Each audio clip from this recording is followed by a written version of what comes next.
Друга світова війна була найбільш руйнівною в історії людства. Важко знайти сім'ю, у якій би не загинули батько, чоловік або син. Безумовно, найскладніші випробування лягли на долю солдатів-захисників. Саме їхню пам'ять про шляхетних лицарів вшанувала сьогодні Кременчуцька громада на чолі з міським головою Віталієм Малецьким.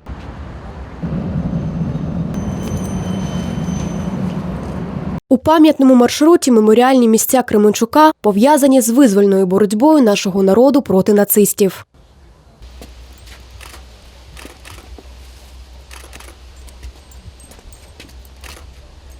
Червоними квітами сьогодні зарясніли пам'ятники воїну-визволителю, меморіал вічно живим, чисельні братські могили міста. Віддати шану доблесним визволителям прийшов і Олександр Михайлович. Будучи маленьким, Олександр бачив своїми очима безліч смертей, знущань і крові. Євреїв збирали. 5000 собрали туда, расстреливали. Я в посадке сидел, наблюдал со стороны. Одевают, проверяют, если зубы золотые, вырывают.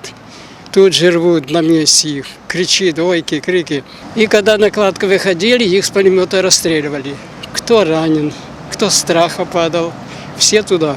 Доземно вклоняємося усім солдатам, які міряли дороги крізь війну, щоб нам сьогодні мріяти і любити. Анна Литвин, Максим Пальчик, Кременчуцькі новини.